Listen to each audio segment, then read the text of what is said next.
Bonjour et bienvenue dans le podcast NBA Corner où nous allons vous proposer aujourd'hui une analyse des deux affiches des demi-finales de la conférence Ouest après celle de l'Est hier, avec pour commencer les Suns de Phoenix et les Nuggets de Denver qui ont déjà lancé leur série samedi, et de l'autre côté, le face-à-face entre les Warriors de Stephen Curry et les Lakers de LeBron James qui débutera dans la nuit de mardi à mercredi. Et c'est Charles qui m'accompagne pour parler de tout cela. Bonjour Charles.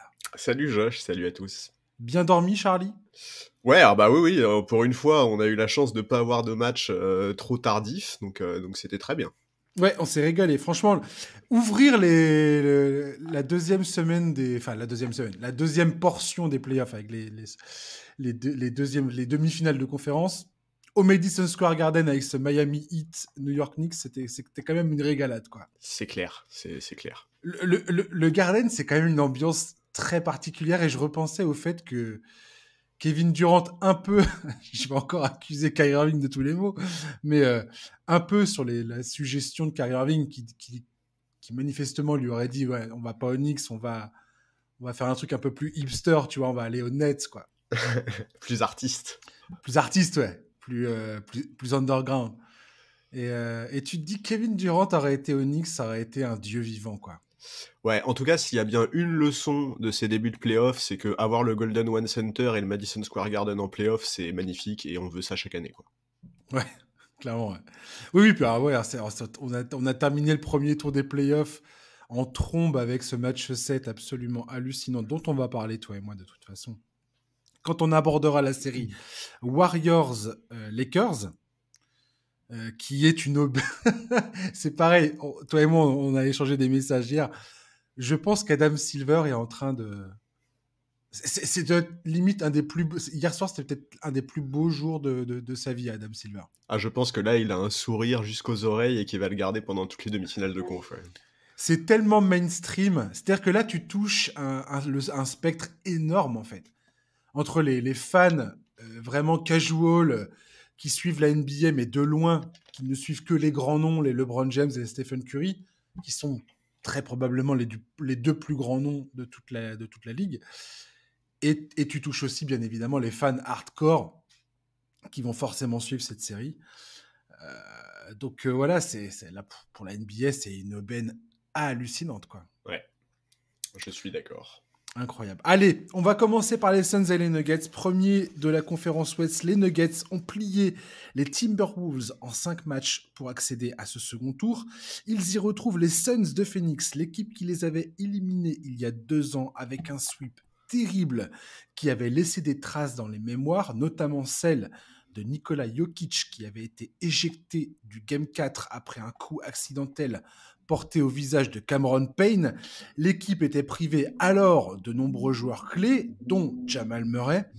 2 ans plus tard, ces mêmes Suns se retrouvent à nouveau sur la route de Denver, cette fois avec Kevin Durant aux côtés de Devin Booker, Chris Paul et DeAndre Ayton. Présentés comme les favoris par beaucoup de commentateurs, les Suns se sont qualifiés sans panache face aux Clippers, pourtant privés de Paul George dès le début de la série, puis de Kawhi Leonard. Devin Booker a été contraint de sortir le grand jeu pour qualifier son équipe. Le manque d'automatisme sur le terrain était criant, clairement. Moi, c'est quand même quelque chose qui m'a énormément sauté aux yeux dans cette série, Clippers-Suns. Tout comme le manque de profondeur du banc. On voit Devin Booker et Kevin Durant accumuler les minutes. Dans le Game 1 qui a été joué samedi, il a fallu attendre 2 quarts-temps avant de voir les Nuggets prendre le large derrière un Jamal Murray étincelant, un collectif parfaitement huilé. Une victoire au Game 2 est absolument pas impossible sur le parquet de Denver pour les Suns. Dans ce cas-là, ils se retrouveraient immédiatement à nouveau assis dans le siège du favori avant de regagner le désert d'Arizona pour les 2 prochaines rencontres. Donc, je ne sais pas quelle conclusion on peut tirer de ce Game 1. En tout cas, Denver a clairement mis une gifle d'entrée de jeu en disant à Phoenix, on est là, on est bien là, on n'est pas les premiers par erreur. C'est ça. Et il va vraiment falloir chercher très très loin pour nous battre, quoi. Ouais, ils ont tout à fait assumé leur statut, ça c'est clair. Le match 1 était assez impressionnant. Bah, en fait, dans l'ensemble, moi je trouve que c'est un peu à l'image du premier tour. C'est-à-dire que les deux équipes se sont qualifiées en 5 matchs, tu l'as dit, mais dans les faits, quand tu regardes les matchs, les Suns ont clairement eu plus de difficultés. Après, c'est logique, l'opposition n'était pas la même. La renaissance de Westbrook leur a bien compliqué la vie. Kawhi qui nous a rappelé avant de se blesser le joueur extraordinaire qu'il était. Ça fait un peu mal d'en parler au passé, mais en même temps, il faut avouer que depuis quelques saisons, c'est compliqué pour lui de produire ce niveau de performance sur la durée. On peut parler vite fait de ça. Je me permets de faire une pause rapide parce que tu parles de Kawhi. Est-ce que les Clippers, leur stratégie de load management, tout ça, ce qui vient de se passer là, c'est l'exemple type que peut-être il y a une erreur de stratégie à ce niveau-là. Oui, mais est-ce qu'ils ont le choix dans la stratégie? Je veux dire, on se rappelle Non, quand même de Kawhi effectivement, et non. voilà, des spécificités de Kawhi, de son entourage, etc., etc. Je suis Mais pas c'est sûr qu'ils aient terrible le en choix, fait quoi. ce qui se passe aux Clippers. Et là, c'est à l'intersaison, je vois pas ce qu'ils vont faire d'autre que de, de plaider pour faire revenir enfin à peu près tout le monde, quoi. Ah bah de toute façon, Lawrence Frank, Ils ont pas le choix en fait. le président a très clairement dit que cet été, ce serait de l'ajustement et qu'il n'y aurait pas du tout C'est ça. Ouais. de move d'envergure et qu'il continuait à faire confiance au duo Paul George, Kawhi Leonard. Elle a encore un avenir cette équipe selon toi des Clippers? Bah, c'est compliqué à dire. Honnêtement, j'ai un peu de mal. Ça devient difficile d'y croire en fait. Ça devient Ouais. difficile d'y croire parce que c'est un peu toujours la même chose et c'est tellement frustrant parce que vraiment Kawhi est tellement fort, il est tellement incroyable quand il est là, quand il est en pleine possession de ses moyens. Mais le problème c'est Bah ouais, le mec il fait 2 matchs, il se pète quoi. Enfin, ouais voilà exactement c'est terrible. exactement. Donc Bref, excuse-moi, pardon. non non mais aucun problème aucun problème. Mais donc voilà. Par contre, Denver, ils ont pas eu trop de mal face aux Wolves, hein, extrêmement sereins. Ils ont assumé leur statut de first, enfin de premier à l'Ouest.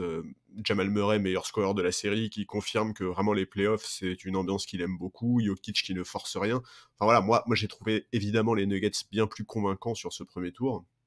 J'ai trouvé que les Wolves n'étaient pas des méritants. J'ai trouvé que Gobert a fait un très bon travail sur Jokic. Jokic a fait une. Dès que Gobert défendait sur lui, c'est une des rares fois où j'ai vu Jokic souffrir à ce point. Franchement, bravo, je tire mon coup de chapeau à Gobert sur cette série. Ouais, Anthony Edwards, Et Anthony Edwards, époustouflant, quoi. il a pris rendez-vous pour l'avenir, hein, Anthony Edwards, ça c'est clair. Époustouflant. Et d'ailleurs, on va parler de ça concernant la série face aux Suns, parce que c'est très intéressant. Dans une opposition totale de style, c'est que les Suns, contrairement à un mec comme Edwards, ne vont pas chercher le contact beaucoup dans la raquette. À voir comment Devin Booker évolue à ce niveau-là au fil de la série face aux Nuggets. Mais Edwards mettait une telle pression sur le cercle en attaquant en permanence que les Nuggets, ça leur posait énormément de problèmes. On sait que la défense des Nuggets, un des gros problèmes, c'est la défense du cercle, Oui. du panier. Et là, je pense qu'ils sont contents de voir les Suns prendre des tirs à mi-distance. Ouais, bah, de toute façon, là, en fait, l'affrontement entre Denver et Phoenix, c'est quand même un affrontement entre deux super bonnes attaques, mais des défenses qui sont assez moyennes malgré tout. Donc, c'est, ouais. En fait, moi, ce qui m'a un peu inquiété pour Phoenix sur ce premier tour, c'est clairement les rotations de Monty Williams, quoi. Ouais. Je suis vraiment pas convaincu du tout. C'est déjà quelque chose qu'on avait évoqué avant le premier tour. On a vu par séquence des 5 assez inefficaces. Booker et KD jouent énormément, Chris Paul joue énormément. Je suis pas sûr que ce soit la bonne recette pour aller loin. Ouais, Booker et KD, pour donner un ordre d'idée aux auditeurs, c'est plus de 42 minutes, quasiment 43 minutes par match. C'est-à-dire qu'ils souffrent pendant 5 minutes dans la rencontre. Ouais, C'est n'importe quoi. Et Chris Paul, c'est plus de 37 minutes par match. ouais, voilà, c'est ça. À son âge, avec son passif de blessure, je veux dire, on n'est pas loin de. On pourrait presque utiliser l'adjectif suicidaire, quoi. J'ai envie de te dire. En fait, c'est surtout que si t'as besoin de ça pour battre des Clippers sans Kawhi et Paul George, Oui, voilà, ouais. c'est pas rassurant pour la suite. Et c'est vrai qu'on... Ils t'ont convaincu les Suns pendant cette série face aux Clippers, toi, ou Bah pas? non, Booker m'a convaincu, C'est mais pas chaud les quand Suns, même. quoi. Chaud. Et en fait, ouais, moi j'avoue que je suis un peu étonné de voir que Cameron Payne est sorti de la rotation, alors qu'il avait été tellement important en 2021 quand ils atteignent les finales. Même un TJ Warren, je suis étonné de pas le voir jouer. Alors, dans l'ensemble, les deux équipes jouent avec des rotations courtes, c'est normal en playoff, tu vois, il y a aucun souci là-dessus. C'est pas ça que je critique. Ce que je critique, c'est le choix des joueurs de Monty Williams, le choix des minutes de Monty Williams. Et ouais, je trouve que les rotations de Denver, enfin aussi courtes soient-elles également, sont plus cohérentes. Je trouve que Michael Malone a plus d'atouts avec les joueurs qu'il a choisis, et c'est à un point, si tu veux, où en fait je suis pas loin de penser que quelque part c'est l'équipe qui aura le banc le plus productif et le plus impactant qui l'emportera, parce que en fait Donc, non mais tu vois, donc tu donnes Denver en 5 matchs ou quoi? là, attends, non justement pas, Parce mais que là, en termes de banc, je veux dire, du côté de Phoenix, c'est quand même. C'est quoi les mecs dans la rotation? Selon ce qu'il met dans le 5, c'est soit Josh Okogie, soit Torrey Craig. Ensuite, t'as Damian Lee et Landry Shamet, et t'as Bismack Biyombo. Le Jock Landale est sorti vite fait du banc pendant 10 minutes dans le premier match. Je suis pas sûr qu'on va le revoir de la série. À voir. Pourquoi pas? Parce que derrière Ayton, il n'y a personne, en fait. C'est à part Biyombo. Mais Biyombo, tu vois bien qu'il prenait l'eau face à Jokic. C'était assez terrible. Je vois pas comment ils vont s'en sortir, les Suns. Bah, en fait, déjà, moi, j'attends. Enfin, il faut que Monty Williams s'ajuste avant le match 2. Là, c'est pas possible. Ce premier match, il faut qu'il serve à quelque chose. Tu vois, il faut quand même qu'ils comprennent que là, il y a des choses qui vont pas. Ouais, en fait, c'est terrible parce que je trouve que effectivement Denver a plus d'atouts. Je trouve que Denver pas plus d'atouts. Je trouve que Denver est plus cohérent. Je trouve que globalement, ils s'avancent le plus sereinement. Mais tu peux pas mettre la force de frappe hallucinante des Suns, en fait. Quand KD, Booker, Chris Paul et Ayton sont présents, cette équipe, elle perd très très peu de matchs. Booker a été monstrueux sur ce premier tour. Des deux côtés du parquet, il a été hyper impactant. C'est vital pour les Suns, tu vois. Donc oui, effectivement, je trouve que dans les rotations et dans la globalité, les Nuggets à l'instant T sont plus cohérents et sont plus intéressants. Ça ne veut pas dire que ça restera le cas tout au long de la série si Monty Williams modifie ses rotations, qui réintègre les joueurs qu'on a pu citer avant dedans. Voilà, il y a trop d'éléments qui sont difficiles, sur lesquels c'est difficile de se prononcer dans cette série. Tiens, je vais te poser une question. Dis-moi. Qui est le meilleur joueur de la série? Pourquoi tu me poses cette question-là? C'est dégueulasse. Et c'est horrible, tu vois, parce que intrinsèquement, c'est probablement Kevin Durant. Sur le papier, c'est le plus fort, mais il n'est pas complètement intégré. Est-ce que Booker, surfant sur son premier tour hallucinant et qui a prouvé qu'il aimait cette ambiance et les matchs à pression, peut être ce joueur-là? Est-ce que Jokic assume son statut de double MVP en titre et montre à tous ceux qui doutent de lui quel monstre il est? Enfin, c'est trop dur, en fait. Tu vois, il y a trop d'éléments qui sont... J'ai envie de dire Kevin Durant, effectivement. Jokic, je sais pas. Jokic, j'ai l'impression qu'il se régale de voir Jamal Murray retrouver son niveau de la bulle. Ah, c'est sûr. Bah, il sait que c'est indispensable, de toute façon. Oui, de toute façon, c'est indispensable. Transcender ce truc-là. Jokic, il est absolument ravi de ne plus être comme il l'a été sur les 2 dernières campagnes de playoff où je pense c'était contre nature pour lui. Il a juste envie d'être le facilitateur XXL, le gars qui va aller gober des rebonds, marquer des paniers faciles, qui va être celui qui va récupérer les ballons quand il n'y a vraiment plus le choix, qui va exploiter les mismatchs. Mais tu vois qu'il est absolument ravi de laisser Jamal Murray, Porter Jr. ou Aaron Gordon prendre leurs responsabilités offensives. Tu vois qu'il est aux anges quand ces gars-là sont épanouis offensivement, quoi. Bah, de toute façon, je pense qu'il n'a pas oublié le sweep, le sweep que tu évoquais la dernière fois. Clairement. Donc effectivement, il sait très bien qu'il a besoin d'être épaulé à ce niveau-là pour espérer quoi que ce soit. Et je suis tout à fait d'accord avec toi. Je pense que ce rôle de facilitateur, c'est celui qu'il préfère, ça c'est sûr. Et tout à l'heure, tu parlais des défenses. Je donne l'avantage à Denver, bizarrement, défensivement, après le premier match, en tout cas, parce que quand tu vois le recrutement qui a été fait entre-temps, parce que aussi ils ont été privés de leurs meilleurs éléments pendant tout ce temps-là. Je veux dire, Jokic a quand même passé 2 campagnes de playoff. C'était Will Barton, son numéro 2, bientôt, quoi. Oui, Will Barton qui est hors de la rotation des Wizards, qui était hors de la rotation des Wizards cette saison. Et Monte Morris. Et il était forcé un joueur que j'aime beaucoup, à plus de 30 points par match pour espérer quoi que ce soit. Non, mais c'est clair. Et là, tout d'un coup, il se retrouve avec des gars comme comme Bruce Brown, Kentavious Caldwell-Pope. J'adore le fait que Michael Malone fasse confiance à Christian Brown, qui a été excellent dans le Game 1. Et il n'est pas indispensable non plus, c'est-à-dire que si le gars a un mauvais match, parce que c'est un rookie, faut pas se voler la face. Clairement, il y a un moment ou un autre qui va un peu atteindre ses limites, quoi. Mais il est très combatif, il apporte de l'énergie en sortie de banc. Et je trouve ça très bien de la part de Michael Malone d'oser lui donner quelques minutes. Et défensivement, je trouve que les Nuggets, pour l'instant, prouvent que il y a quand même une. Alors, c'est pas les Pistons de 2004, clairement, mais je trouve qu'ils sont assez solides étant donné leur profusion offensive. S'ils sont je sais pas, à un niveau de milieu de tableau défensif, ça peut clairement le faire, quoi. Ça peut suffire. Alors oui. Enfin, oui, contre une équipe, oui, contre beaucoup d'équipes. Est-ce que ça peut vraiment suffire face à une équipe qui est emmenée par KD et Booker, quoi? On en arrive au plus gros problème des Suns, selon moi. Le gros problème des Suns, il est mathématique. Qu'est-ce que j'entends par là? À la mi-temps du Game 1, les Suns shootaient à 55% de réussite. Oui. 55% de réussite. Ils étaient derrière les Nuggets de 17 points. Tu te rends compte? Pourquoi?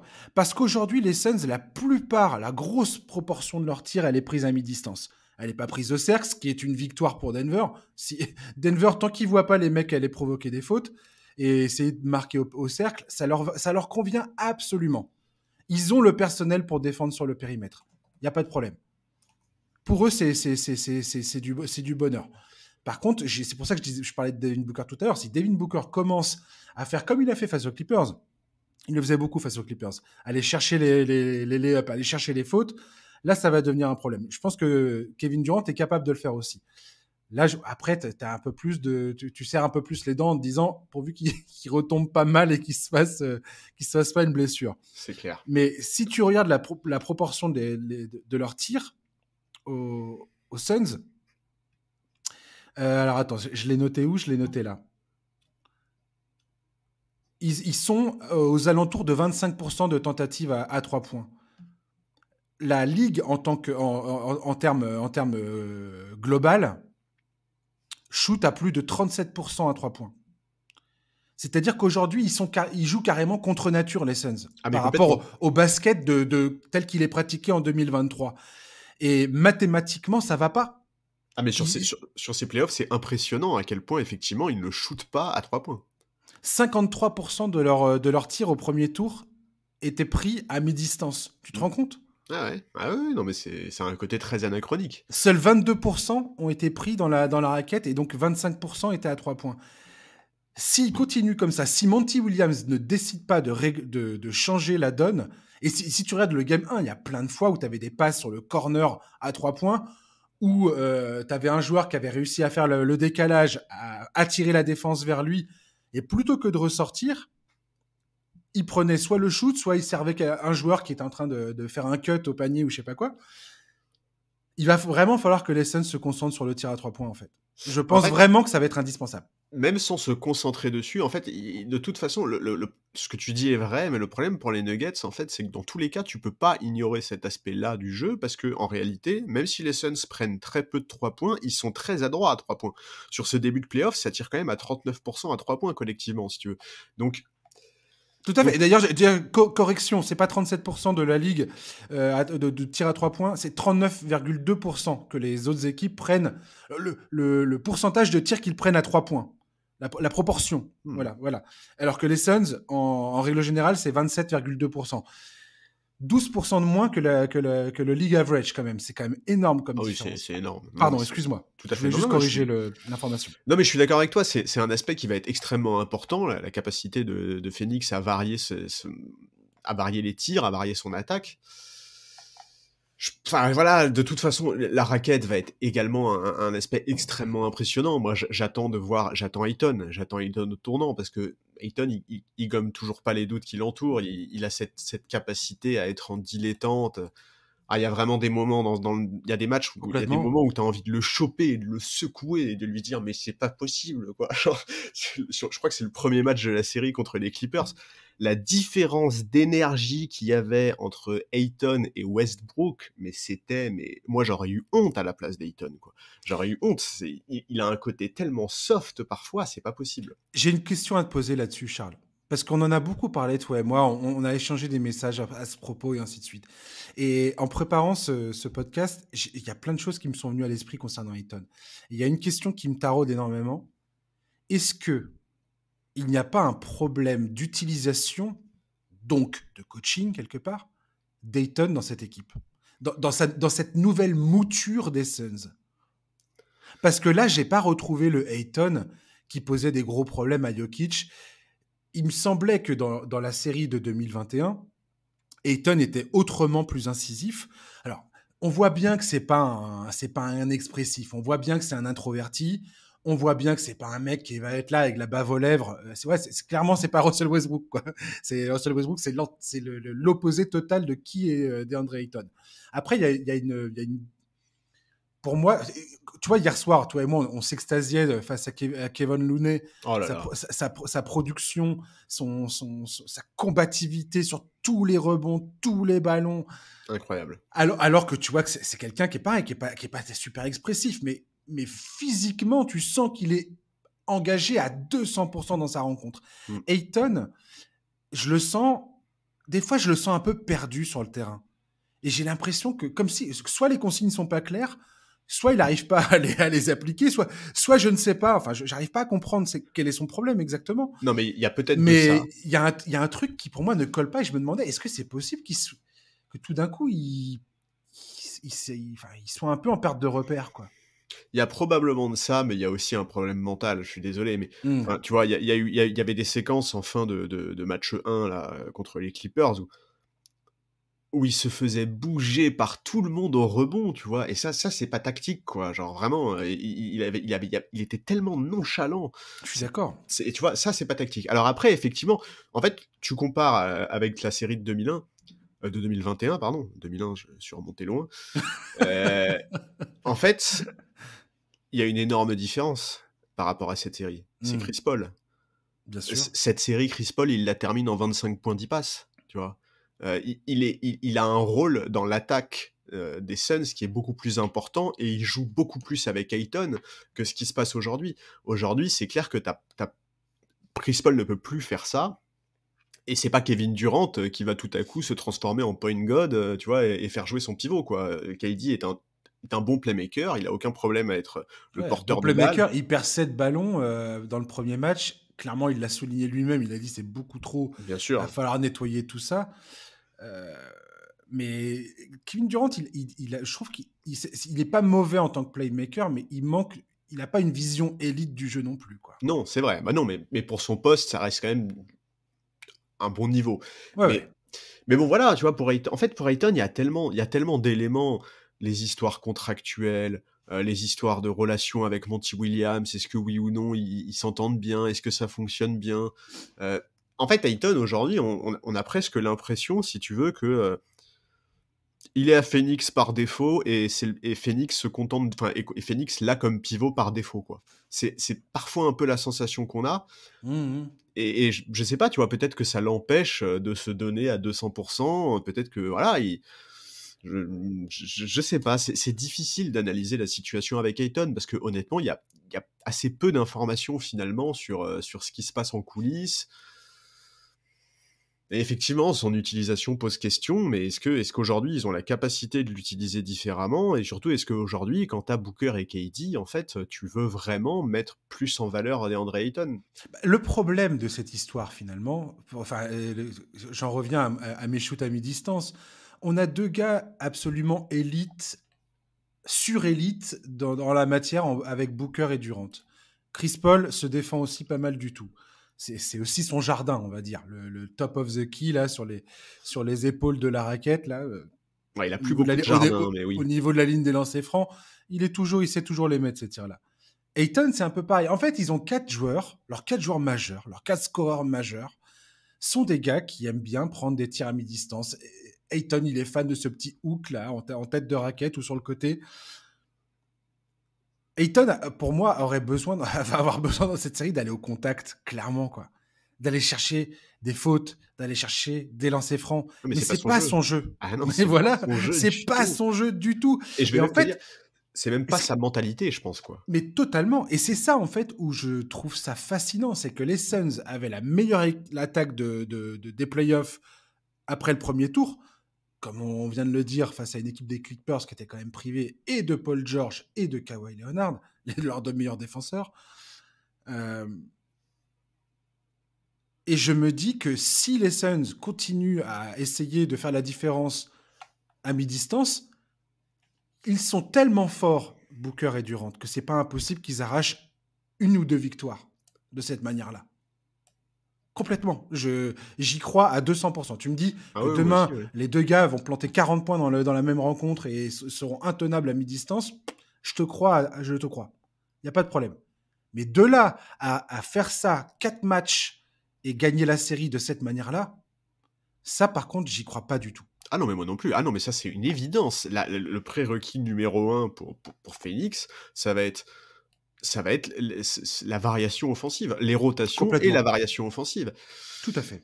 Mais après, tu vois, c'est aussi pour ça, moi, je me dis qu'un Cameron Payne, par exemple, pourrait apporter plus de variété, qu'un TJ Warren pourrait apporter plus de variété. Mais complètement. Je comprends pas pourquoi ça. Alors, Cameron Payne, je sais bien qu'il était blessé et qu'il revient de blessure, mais pourquoi tout à coup il est sur le banc en train de faire la cheerleader alors qu'il n'y a personne derrière Chris Paul pour venir tenir la balle. TJ Warren, c'est un score. Ils ont tant qu'à faire. J'ai noté. Alors, autre question, Charlie, que je dois te poser. Après tout ce qu'on vient de dire, est-ce que tu penses que Monty Williams devrait tenter le all guard line-up contre Denver? C'est-à-dire de mettre. Tu joues avec Ayton, tu donnes les minutes d'Ayton, tu lui les fais jouer, mais au lieu de faire rentrer Biyombo ou Landell, tu ne fais que des arrières, tu joues hyper rapide et tu essaies de faire la différence sur une profusion de tirs offensifs, une profusion offensive avec des tirs longue distance et essayer de prendre Denver de vitesse. Est-ce que tu penses que ça peut être jouable ou pas? En tout cas, je pense qu'il faut qu'il l'essaye. Dans tous les cas, il faut absolument que Monty Williams tente tente de faire évoluer ses rotations. Est-ce que tu penses que Monty Williams est capable de prendre cette décision? Moi, j'en doute, en fait. Est-ce que tu as déjà vu Monty Williams? Est-ce que tu as déjà vu Monty Williams faire preuve de ou d'un point de vue coaching, tu te dis waouh, c'est osé de tenter ce truc-là, quoi. Non. Non. Non, mais ouais, non, effectivement, non. Je le trouve trop conservateur, en fait. Et j'ai l'impression que ça risque de leur porter préjudice dans cette série. Parce que là, ils sont face à un dilemme face à Denver qui oblige Monty Williams à sortir de ce qu'il fait habituellement. Ah bah oui, là, il faut absolument qu'il sorte de sa zone de confort. De toute façon, sa zone de confort ne suffit pas. Le premier tour l'a prouvé, en fait. Et tu vois, tu parlais du fait que Cameron Payne revenait de blessure. Mais qu'est-ce que tu pouvais rêver de mieux pour le remettre en rythme qu'une série de premier tour qui était terminée après 3 matchs parce que Kawhi s'était pété et que tout le monde savait que c'était mort, en fait. Complètement. En fait, c'est ça qui est étonnant avec Monty Williams et qui est frustrant, qui est hyper frustrant. C'est qu'en fait, on se plaint du fait que l'effectif soit limité alors qu'il n'est pas limité, en fait. Il s'impose des limitations. C'est bizarre, quoi. C'est étonnant. Et ouais, pourquoi Landry Shamet? Pourquoi... Enfin, il y a vraiment beaucoup de choses que j'ai du mal à comprendre. Et en fait, je peux pas croire au fait qu'on ne voit pas d'évolution. Aussi parce que, tu vois, je peux pas croire qu'un Chris Paul, à un moment, dise pas, moi, il faut arrêter, là. Faut essayer d'autres choses. Tu vois... Il était très bizarre ce premier match en tout cas. Quand j'ai regardé le début du match, je me suis dit, oh là, Durant, il est chaud patate. Booker, pareil. En tout cas, Booker n'était pas chaud, mais moins chaud que la série contre les Clippers. Ouais. Ce qui était difficile de faire plus chaud. Mais ça a l'air de pas mal se passer en termes de stratégie sur le terrain. J'ai l'impression que les Suns arrivaient à obtenir à peu près ce qu'ils voulaient, et ainsi de suite. Mais...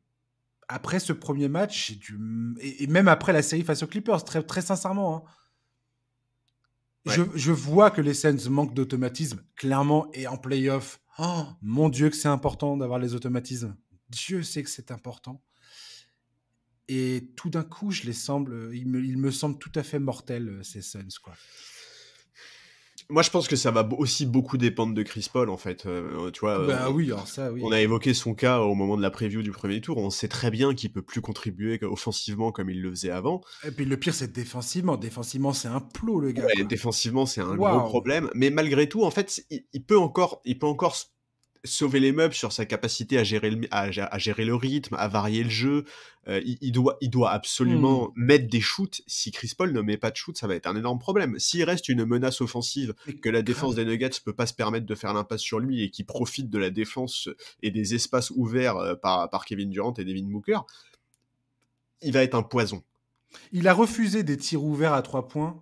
Je Oui. pense que s'il les prend à l'avenir, ça peut changer des choses. Bah oui, oui, bien sûr que ça peut changer des choses. C'est clair. Et en fait, il faut que l'attaque, enfin, il faut que la menace offensive des Suns soit plus diffuse que ce qu'elle a été sur le premier match. Ça, c'est clair. Et ça passe notamment par le fait que Chris Paul soit plus impactant. On va passer au pronostic de cette série avant d'enchaîner. T'en es où sur cette série? Et bah écoute, après avoir dit pendant 20 minutes, là, 25 minutes que les Nuggets étaient devant, je crois que je vais pronostiquer les Suns en 7. Ah ouais, d'accord. Ouais, à condition qu'il n'y ait pas de blessés. En fait, je trouve qu'ils ont tellement de marge, en fait, offensivement. Je pense que un Booker de ce niveau-là, à côté de Kevin Durant, en fait, rappelle-toi ce que KD a fait quasiment tout seul en playoff, par exemple à Brooklyn. Et là, dis-toi qu'il a un Devin Booker à côté de lui, un Devin Booker qui est hyper impactant des deux côtés du terrain. Enfin, voilà, attends, qu'on soit clair, hein. Je croise les doigts et je rêve que Denver passe, parce que Jokic est le joueur que j'aime le plus voir jouer, que j'ai envie de le voir briller et gagner en playoff, que j'en ai marre des débats sur lui, sur le fait qu'il soit surcoté, que j'en ai marre des débats sur les Nuggets que certains voyaient sortir au premier tour. Voilà. Mais j'arrive pas à me sortir de la tête le fait que le star system est tellement impactant en playoff. Et, et voilà, et c'est vrai que je trouve que Kevin Durant fait trop peur. Je trouve que Kevin Durant est encore trop dangereux. Voilà, je suis persuadé qu'on va avoir une série incroyable. On a deux attaques d'exception face à face. On va avoir du basket made in Conference Ouest, mais parfait. Ça va être bien. J'espère qu'il y aura 7 matchs. J'espère que Denver va gagner, mais je vais quand même miser sur Phoenix parce que ils sont trop complets. Enfin, offensivement, ils sont trop complets. Ils sont tellement létals sur le papier. Voilà, ça influence trop mon choix, donc Hmm. je vais miser Phoenix en espérant me tromper. Oui, effectivement, à voir. Moi, je t'avoue que quand cette série, avant qu'elle commence, j'étais largement parti pour donner les Suns plutôt en 6 même. Parce que Ayton défend bien Jokic, je l'ai toujours pensé. Et j'avais vu que j'avais pas vu le premier match, j'étais persuadé que ça allait perdurer comme ça. Effectivement, Booker, vu la série qu'il a fait face aux Clippers, tout ça, Chris Paul, je pensais vraiment qu'il allait se régaler finalement face aux Nuggets après être sorti de cette drôle de confrontation face aux Clippers qui, malgré les absences de Kawhi et de Paul George, ont joué très très physique, ce qui a beaucoup dérangé les Suns, bien que les Suns aient répondu finalement présent. Euh, Après le premier match, et en prenant en considération aussi tout ce que j'ai dit sur le fait que face aux Clippers, malgré tout, trop de minutes jouées, j'ai l'impression qu'ils vont être épuisés en fait. Si la série se prolonge, ils vont être épuisés. Ouais, mais enfin, le premier tour, ça s'est réglé en 5 matchs, tu vois. Pour moi, la vraie fatigue, elle viendra en finale de conférence si elle doit venir. Hmm. Tu vois, je pense qu'ils ont quand même encore de la marge là, et c'est pour ça que moi j'ai mis Suns, s'il n'y a pas de souci physique, évidemment, parce que Ouais, si, ouais. tu vois, si Chris Paul se fait une cheville, si Devin Booker se fait une cheville, ça changera tout. Vraiment, ça changera tout. Et les Nuggets, dans ce premier tour face aux Wolves et dans ce premier match face à Phoenix, je commence, et j'ose pas parce que forcément, tu connais ma passion pour Jokic et pour les Nuggets. J'ose pas trop aller à fond, mais mais j'ai l'impression que ça commence à ressembler à une machine qui est lancée, quoi. Qu'il Écoute, y a je le quelque chose, souhaite. qu'il y a quelque chose qui est lancé dans cette équipe, qu'il y a un équilibre, en tout cas, enfin, sur le papier, il y a, ils peuvent vraiment répondre à toute confrontation, quoi. Et Caldwell Pope, Bruce Brown, Aaron Gordon, même Michael Porter Jr. a vraiment fait des gros progrès défensifs. La stratégie déployée par Michael Malone, en tout cas, c'est pas les Suns, j'ai l'impression, qu'ils vont mettre à mal les rotations défensives des Nuggets. Ils étaient très bien dans leur stratégie défensive. La façon dont ils ont de cacher Jokic, c'est très bon. Ils utilisent un petit peu de zone et ils l'utilisent bien. Bien que les Suns, ce ne soit pas forcément la meilleure équipe contre laquelle tu dois jouer la zone, mais bon. Euh, moi, je mets Denver en 6 alors qu'il est. Voilà. D'accord. Et au passage, ouais, t'as cité Caldwell Pope. Caldwell Pope, c'est vraiment un... On parle souvent des profils de role-players qui sont tout à fait adaptés aux playoffs. Caldwell Pope, c'est vraiment un joueur qui a déjà montré en playoff qu'il était capable de répondre présent, qu'il était très utile. On se rappelle de l'impact qu'il a eu sur le titre des Lakers en 2020. Il était important, même si c'est vraiment pas celui dont on a le plus parlé. Effectivement, je pense qu'il peut être très important pour son équipe dans cette série. On n'est pas, tu sais, c'est drôle parce que les Nuggets, leur gros problème, c'est toujours de survivre les minutes sans Jokic sur le terrain. Là, j'ai l'impression que Michael Malone, justement, lui, il a choisi de partir petit. Il n'y a pratiquement plus aucun à l'intérieur. Il y a Ezek Nadji ne joue plus, DeAndre Jordan non plus, fort heureusement. Ouais, en premier tour, il a joué un peu. Hein. Un petit peu, ouais. Mais il y va avec il fait une rotation qui me plaît beaucoup, c'est-à-dire que quand Jokic est sur le banc, il laisse Porter Jr. et Jamal Murray souvent ensemble sur le terrain, ou Jamal Murray et Aaron Gordon sur le terrain. Il arrive à combiner les choses de façon à ce qu'il n'y ait pas vraiment de perte de dynamisme offensif, et je trouve ça vraiment intéressant. Ouais, et pour l'instant, ils répondent présent. Si Jamal Murray est au niveau qu'il est actuellement, Jamal Murray, il nous fait un peu comme Jimmy Butler, tu vois. Le mec se transcende totalement par rapport à la saison régulière, quoi. Et s'il continue comme ça, je les vois aller loin, vraiment. En tout cas, il faut qu'il continue comme ça, c'est clair. Et je suis d'accord avec toi, c'est génial, ces joueurs qui ont cette capacité à se transcender en play-off. Et c'est quelque chose qu'on avait dit avant le premier tour. Hein. On avait dit, voilà, Murray, il nous a déjà montré par le passé qu'il était capable d'être encore plus fort en play-off qu'en régulière. Maintenant, on attend de voir s'il est capable de retrouver ce truc-là. Et il l'a retrouvé, mais tout à fait. quoi. C'est trop bien. Ça, et j'ai aussi bien conscience que le premier match de Jamal Murray et l'adresse insolente d'Aaron Gordon sur le premier match, ce qui a emmené un petit peu tout le groupe à se sublimer. Voilà, c'est pas un match dans lequel il faut lire absolument 10 000. Enfin, on va pas en tirer 10 000 conclusions non plus, tu vois. C'est un match et on passe à la suite. Et le deuxième match sera très certainement très différent, bien évidemment.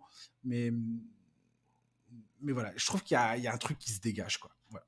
Ouais. Mais vraiment, Ayton a beaucoup de choses entre les mains. Parce que si tu regardes les chiffres, par exemple, du premier match, ils prennent plus de 15 rebonds offensifs, quoi, les Nuggets, tu vois. C'est trop. C'est trop. Oui, mais ils ont une stratégie tellement... Comment ils mettent Ayton dans les pick and roll pour qu'il l'oblige à sortir de la raquette pour venir aider? C'est un peu la même stratégie qu'ont utilisé le Heat face aux Knicks pour faire sortir Mitchell Robinson. Il s'est passé exactement ce qu'on a dit dans le preview de la conférence Est. Et c'était très... autant en première mi-temps, ils ont un peu galéré, autant en deuxième mi-temps, ils ont complètement trouvé la parade, quoi. Donc, et on prie tous pour la cheville de Jimmy, bordel. Ah ouais, s'il vous plaît. Allez, Jimmy. Priez. Allez, Lakers Warriors, c'est parti. Comme on disait tout à l'heure, quelque part dans les bureaux à New York de la NBA, Adam Silver et ses sbires se tapent dans le dos, se congratulent et commencent à compter les billets qui vont s'accumuler grâce à cette confrontation entre les Warriors et les Lakers. Les deux stars les plus populaires de la ligue, LeBron James et Stephen Curry, vont s'affronter pour la 5e fois de leur carrière dans une série de playoffs. Les 4 fois précédentes, c'était en finale NBA et James évoluait sous le maillot des Cavaliers de Cleveland. Alors qu'on se posait la question de savoir si un possible renouvellement des générations était d'actualité dans cette campagne de playoff, Stephen Curry et LeBron James viennent de nous rappeler, à nous et à la jeune garde, qu'ils sont encore là et bien là, et que l'expérience en NBA est autrement plus importante que les capacités athlétiques. Le muscle qui se trouve entre vos deux oreilles est peut-être ce qui permet de séparer ces deux joueurs du reste de la compétition. Et le temps d'une série en demi-finale de conférence Ouest, nous allons avoir désormais le privilège de voir ces deux joueurs all-time se mesurer une nouvelle fois l'un à l'autre avec leurs équipes respectives. À quel niveau d'excitation te situes-tu, Charlie? Oula, haut, très haut. Très haut. Je suis très Déjà, content. t'as eu la joie de voir les Lakers prendre la peau des Grizzlies. Ouais. Oui. Et... Non, mais déjà, effectivement, déjà, le premier truc qu'il faut dire, c'est qu'on a vécu un premier tour avec ces deux équipes-là incroyable. La série entre les Warriors et les Kings, c'est sûrement une des plus belles de ces dernières années, pardon, au premier tour. Golden One Center en feu, vraie intensité dans la série. Alors, c'est un peu dommage que ça se finisse sur un score si sévère que ce qui s'est passé cette nuit, parce que ça ne reflète pas le visage que les Kings ont montré pendant cette série et l'intensité qu'il y a eu tout au long des 7 matchs. Mais c'est pas grave. On se tape un match historique de Stephen Curry, quoi. Oui, et puis de toute façon, c'est pas ce qu'on retiendra de leur superbe saison. Ils sortent la tête haute, avec quand même quelques regrets à mes yeux, parce que le scénario de la série fait qu'en réalité, quand tu mènes 2-0 avec Draymond Green suspendu pour le match 3, tu peux espérer mieux. Le match 4, c'est pareil, ils auraient pu le prendre. Bref, ils auraient pu prendre un match à l'extérieur à ce moment-là, ce qui leur aurait donné une vraie chance. Ils ont eu quelques petits péchés de jeunesse, trop de fautes, voilà. Il y a des axes de progression qui sont très clairs. Ouais, la blessure de De'Aaron Fox n'a pas aidé l'histoire non plus. Voilà. Mais effectivement, sur la nuit dernière, on est obligé de mettre en lumière Curry, bien sûr, pour sa performance historique, et également Kevin Looney, qui la nuit dernière, comme sur l'ensemble de la série, a été absolument énorme. Je crois que c'est le meilleur rebondeur des playoffs de très loin. Enfin, Kevin Rodman Looney. Ah non, mais la dimension que ce joueur a pris, c'est incroyable. Vraiment, je trouve que c'est génial, parce que enfin, vraiment, on l'a vu progresser toutes ces années au contact d'un groupe de champions complètement hors norme, et aujourd'hui, on voit le joueur qu'il est devenu. Sincèrement, j'aurais pas misé là-dessus à l'époque.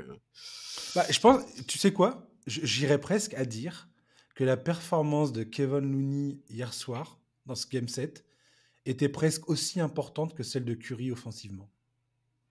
Ah oui, je suis assez... Ouais, je comprends ce que tu veux dire, et je peux... Je comprends que que certains pourraient crier en m'entendant dire ça, mais au moment où le match était en train de se décider, si Kevin Looney n'est pas en train de taper des ballons et en train de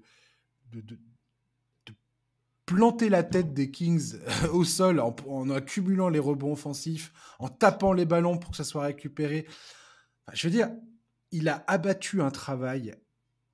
Notamment dans le troisième quart-temps, il a été mais monstrueux. Mais c'est incroyable, mais c'est juste incroyable. Il a pris 10 rebonds offensifs. Toi et moi, on n'arrêtait pas de s'envoyer des messages en se disant non mais attends, c'est pas vrai. Il s'arrête jamais, le mec. Ah ouais, il s'arrête jamais. C'est troisième quart-temps. Mais c'était drôle tellement. C'était.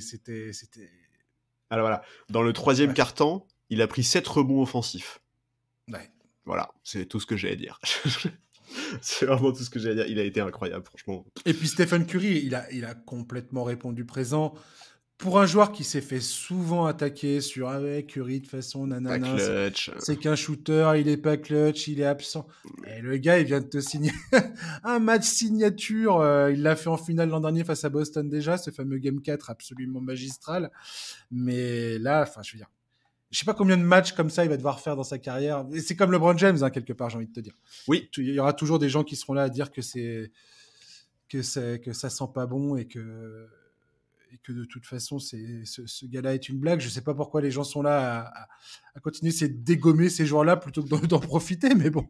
Oui, c'est vrai. Je suis content de pouvoir regarder ça en me disant qu'on est quand même témoin de performances absolument hallucinantes, quoi. Ah bah, comme LeBron James qui te sort un 20-20 au premier tour face à Memphis. Jamais je l'aurais vu venir, ce truc-là, quoi. Non, mais avoir vécu l'intégralité des carrières de Steph Curry et de LeBron James, c'est une chance de dingue. Je pense qu'il y a beaucoup de gens qui s'en rendent pas compte, mais c'est vraiment une chance incroyable, et il faut en profiter. Et voilà, et pour les Lakers, de toute façon, c'est pareil. T'as parlé du match en 20-20 de LeBron. On savait de toute façon que leur premier tour, il allait être quand même grandement facilité par les absences d'Adams et Clark. Eux aussi, ils ont vécu un dernier match. Memphis aussi a vécu un dernier match assez violent, hein, défaite de 40 points face à des Lakers qui, dans le sillage d'un Anthony Davis qui est monstrueux défensivement, vraiment pas eu de difficulté à clore cette série. Quelle ironie qu'Anthony Davis se montre à ce point dominant défensivement face à Jaren Jackson Jr. qui vient de choper le titre de meilleur défenseur de la ligue, quoi. Bah oui, mais C'est bon. quand même le clin d'œil est quand même mortel, quoi. Oui, mais c'est là où tu vois qu'une récompense comme le DPOY, ça ne récompense pas forcément le meilleur défenseur intrinsèquement, tu vois. Ça s'inscrit quand même dans un contexte collectif. J'aime beaucoup Jaren Jackson Jr., mais effectivement, si on doit les mettre l'un face à l'autre, je pense que j'irais du côté d'Anthony Davis, quoi. C'est comme on sait tous que le MVP, c'est Jimmy, mais voilà, Aguilar, il est pas là, quoi. Pardon, c'est juste pour rigoler. Je plaisante, vas-y, c'est bon. Aucun problème. Mais donc, ouais, voilà, à l'issue de la rencontre, Jenkins a eu des mots assez intéressants sur le besoin d'évolution de cette équipe, qui, il faut quand même le rappeler, une équipe très jeune, hein, Memphis. Mais bon, en tout cas, voilà, les Lakers ont été plutôt impressionnants hein, sur ce premier tour. Même moi qui croyais vraiment en leur victoire et qui avait mis dans mon prono, et je pense, il me semble toi aussi à la base, que les Lakers passaient, ils ont quand même... Mais non, j'avais changé à la dernière seconde, je m'étais complètement fourvoyé. Ouais, c'est pour ça que j'ai dit à la base, c'est que je ne retiens que ton premier prono. C'était gentil, Charles, t'essaies de me donner du crédit. après une prédiction des prédictions catastrophiques au premier tour. Mais bon, bah à l'ouest, on n'a pas été trop mauvais, je crois. Non, ça va, je sais pas, je regarde même plus, j'ai trop honte. Ouais, de toute façon, le principe des pronos, c'est quand même de se planter. Mais bon, voilà. Non, mais tu vois les Lakers, au final, tout à l'heure, je te parlais des Nuggets qui me donnent une impression de cohésion et de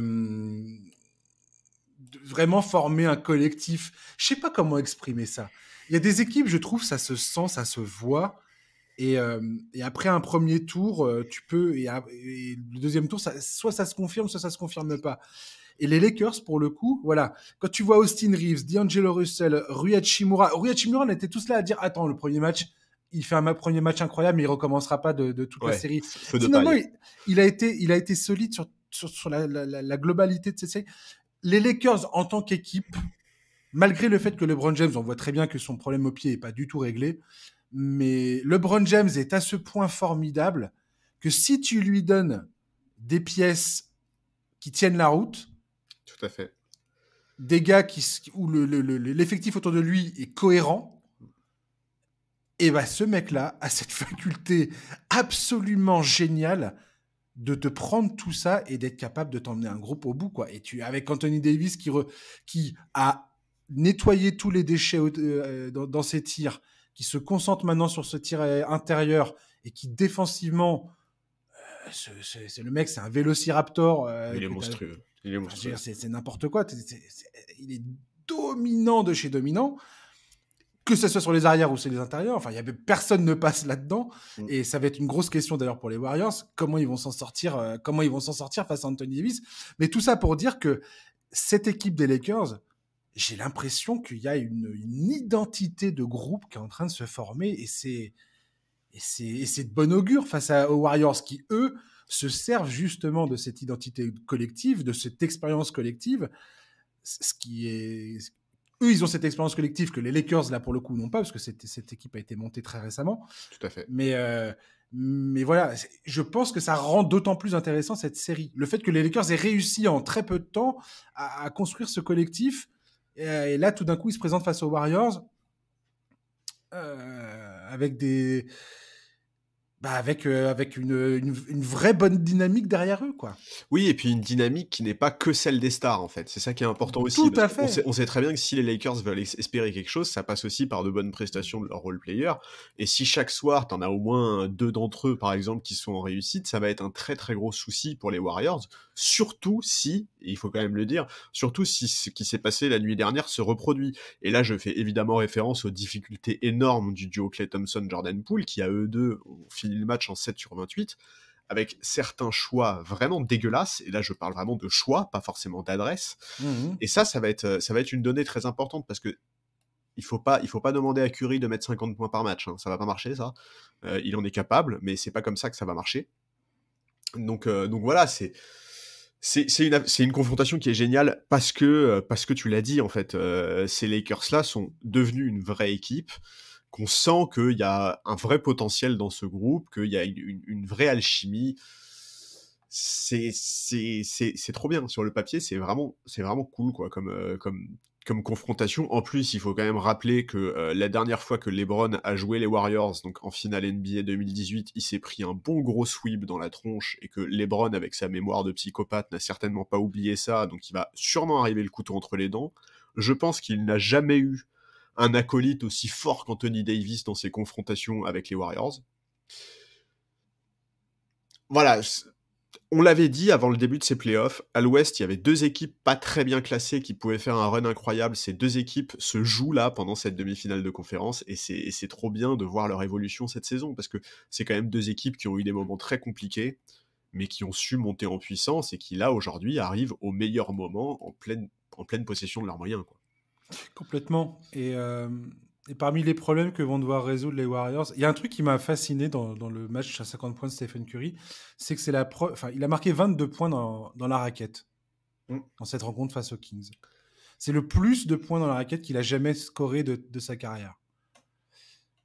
Ce qui montre, ce qui pour moi est vraiment très intéressant comme chiffre, parce que ça montre aussi à quel point Curry, on dit tous, il a oui, il a révolutionné le basket NBA, etc. à 3 points. Il y en a qui lui reprochent le fait que ce soit que ça. Mais quand tu vois la technique de Curry sur ses flotteurs, sur ses pénétrations, sur sa façon de gérer certains de ses lay-ups et tout ça, Tout à fait. Il est incroyable, ce Et joueur. C'est criminel de le réduire à sa seule capacité à tirer à 3 points. Je veux dire, c'est vraiment sous-vendre ce gars-là, quoi. Et ça, c'est un truc que les Warriors ont toujours su faire, et qui était notamment une des différences très impressionnantes entre les Warriors et les Rockets de Harden, d'Anthony. C'est là où les Rockets s'acharnaient à 3 points, même quand ils étaient en grosse difficulté en termes d'adresse. Tu voyais les Warriors, eux, qui, pour se remettre dans le rythme, variaient les attaques, allaient chercher des lay-ups, etc., etc. Ils n'ont jamais eu peur de prendre des shoots à mi-distance. Bien sûr, et ça a toujours été une vraie force de Golden State, de justement ne pas du tout compter uniquement sur le tir à 3 points pour faire la différence en attaque, ça c'est clair. Et là, je me pose la question de savoir à quel point la présence d'Anthony Davis à l'intérieur et le fait que les Lakers soient quand même grands, physiques, il y a de la taille dans cet effectif. Oui, même si en sortie de banc, il n'y a pas d'intérieur, quoi. Non, mais il y a quand même des beaux gabarits, quoi. Oui, mais je suis d'accord, je suis d'accord. En fait, c'est des gabarits très modernes. Voilà. Et notamment ce couteau suisse qui est Jared Vanderbilt, Rui Hachimura. Darvin Ham a vraiment de quoi poser des problèmes à Steve Kerr en termes de rotation, de rendre tout ça très inconfortable. Et je t'avouerai que la capacité d'Anthony Davis à fermer la raquette, à éviter que Looney refasse combien de matchs à 20 rebonds il a eu contre les Kings, Looney? 3. 3. Ouais, 3. Truc de dingo. 3, on sait que Draymond Green est très doué pour défendre sur Anthony Davis. Il l'a déjà montré. Il y a eu des séries Warriors, Pelicans où Anthony Davis était au summum de son art. Et j'ai vu de mes yeux Draymond Green le tenir tête en hallucinant totalement sur le fait que ça soit possible. À quel point il va être capable de réitérer ça à suivre, c'est ce qu'on va découvrir. En tout cas, début mars, Anthony Davis s'était régalé. Mais régalé. Voilà. Quand ils se sont joués, là, LeBron n'était pas là, et du coup, Anthony Davis avait quasiment tous les ballons. Il a fini avec quasiment 40 points, je crois. Voilà, on sait tous que Draymond Green, c'est idem que Butler ou Jamal Murray. C'est un mec, en playoff, c'est un autre Exactement, personne. Voilà. Quelqu'un d'autre. Maintenant, les Warriors, défensivement, comment tu fais avec LeBron James aussi? Il y a cette question-là, bien évidemment. En ce qu'Andrew Wiggins, tu le surcharges avec LeBron James, sachant qu'Andrew Wiggins, ils vont probablement aussi avoir besoin de son attaque. Qui derrière peut être capable de participer à la fête pour se coltiner LeBron? J'ai hâte de voir ça parce que franchement, il y a énormément de questions qui se posent dans les couvertures défensives. Mais tu sais que moi j'ai exactement la même question, mais à l'inverse, qui va s'occuper du Curry bien sûr, dans un premier temps? D'Angelo Russell. Eh ben moi je pense que oui. Moi je pense pas. Bah en fait, alors pour moi ça va se jouer entre D'Angelo Russell et Vanderbilt. Vanderbilt a été beaucoup sur Ja Morant au premier tour, mais moi je pense que ça va être Vanderbilt. Ouais. En tout cas, je pense que ça ne sera pas Reeves. J'ai vu que beaucoup de gens pensaient que ce serait Reeves. Pour moi, c'est impossible, parce qu'aujourd'hui, Reeves, il a un rôle beaucoup trop important dans l'attaque des Lakers. C'est devenu le principal porteur de balle, et si tu lui demandes de courir après Curry en défense, il va pas tenir la distance. Donc ça, moi, j'y crois pas du tout. Je pense qu'on peut avoir une surprise avec du Schroeder très rapidement placé sur Stephen Curry dès les premières rotations dans le match. Ouais. En tout cas, je suis assez confiant dans la capacité des Lakers à trouver des solutions en défense. On voit que depuis le début des playoffs, ils sont excellents. Je crois qu'il y a que Philadelphie qui a un meilleur defensive rating qu'eux sur le début des playoffs. Je pense vraiment qu'ils vont pouvoir trouver des solutions, mais il y a énormément de questions. C'est clair, Comment tu t'organises sur Curry? Est-ce que tu switches? À quelle fin? Ouais, comment tu protèges l'accès à la raquette? Et est-ce que Curry va être un peu impacté? Parce que quand même, mine de rien, le premier tour qu'ils viennent de vivre, les Warriors, là, je pense qu'ils en ont jamais vécu des premiers tours aussi intensifs et aussi durs sur toute leur campagne depuis 2015. Là. Je pense vraiment que c'est la première fois que c'est aussi violent pour eux. Donc sans aller jusqu'à dire qu'ils sont entamés physiquement, ils sont nécessairement moins frais que les Lakers. Est-ce que ça va avoir un impact? Enfin, il y a trop de pistes de réflexion. Enfin, il y a trop de questions dans cette série. Ça va être génial. J'ai tellement hâte que ça commence. Et ce qui est très drôle, c'est que les Warriors, en étant 6e de la conférence Ouest, vont avoir l'avantage du terrain dans cette série. Absolument. Ce qui peut être une donnée intéressante, mais j'ai presque envie de dire que pour moi, ça avantage presque plus les Lakers. Pourquoi je dis ça? Par rapport à ce que tu viens de dire. C'est-à-dire que les Warriors terminent cette série face aux Kings épuisés. Ah ouais. T'as 2 matchs la série commence sur 2 matchs à Golden State. Les Warriors ont perdu le match 6 face aux Kings. Je tiens à le rappeler. On sait qu'ils sont, la plupart du temps, hyper bons chez eux.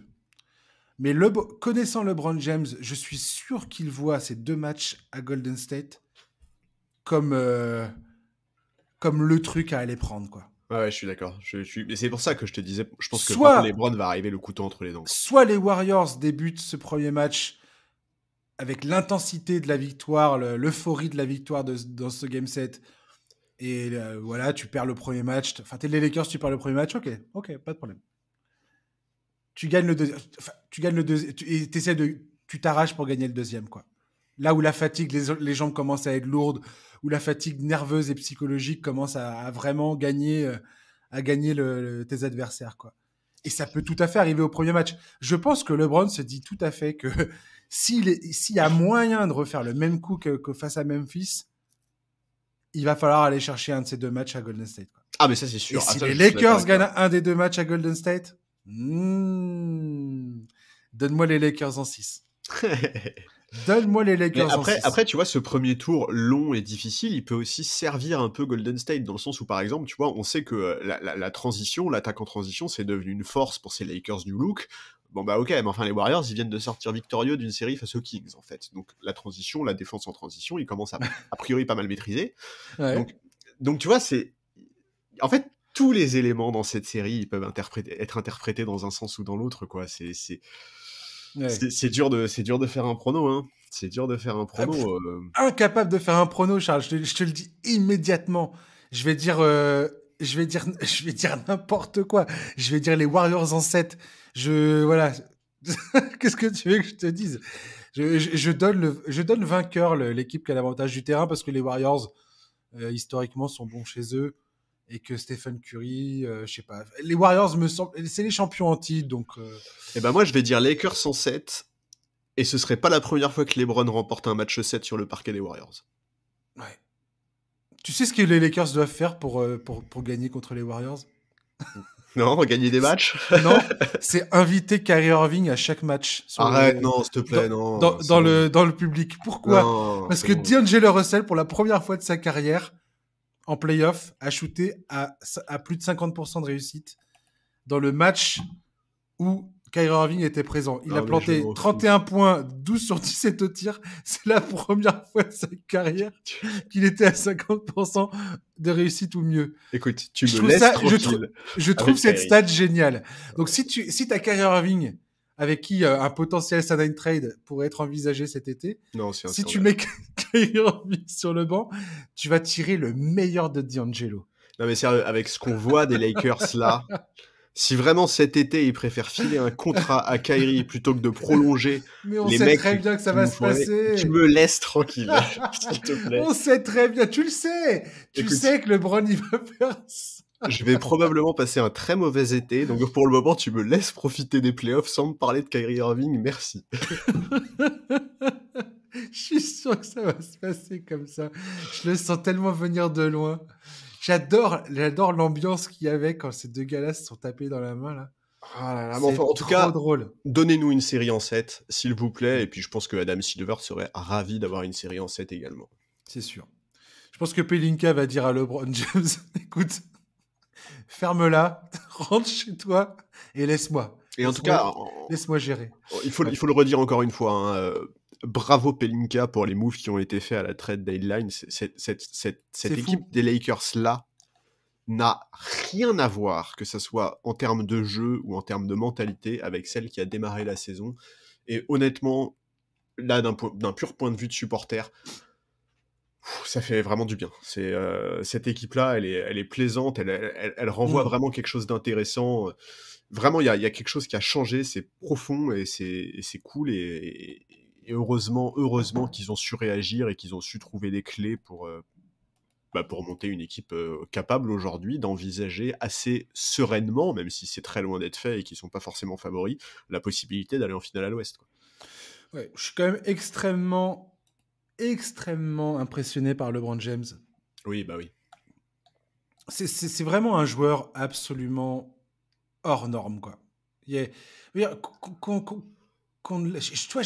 pas un joueur que je porte dans mon cœur, clairement. Enfin, c'est un joueur dont je respecte la carrière, clairement, mais ça n'a jamais été un de mes joueurs préférés, tu vois. Voilà, c'est pas, ça a jamais été le cas. Je pourrais pas vous expliquer pourquoi. C'est comme ça. Mais mon Dieu, tu peux pas retirer à cet homme le fait que dès qu'il y a un effectif à peu près potable autour de lui, mais tu joues le titre immédiatement, quoi. C'est quand même excessivement rare que ça se passe comme ça. Tu vois ce que je veux dire? Ah bah oui, complètement. Hein. Oui, non, mais je vois tout à fait. Non, mais et puis même, enfin, au-delà de ça, claquer un match à 20 points, 20 rebonds quand t'as 38 ans. Puis avec un pied beau là, enfin. Non mais voilà, je suis d'accord. Les Browns en fait ne cessent de repousser les limites de ce qu'on croit possible.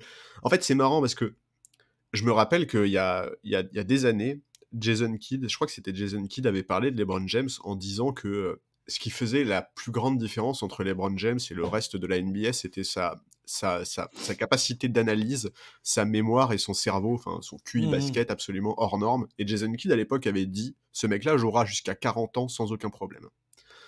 Et bah écoute, 40 ans c'est dans 1 an et demi, et je pense effectivement que Jason Kidd a tout à fait raison. Et ce qui est très drôle d'ailleurs dans ce premier tour face à Memphis, c'est que ni lui ni Anthony Davis n'ont forcé quoi que ce soit. Ouais. Ils forçaient pas leur talent. LeBron James, la finesse de son jeu, la façon dont il donne confiance à ses coéquipiers.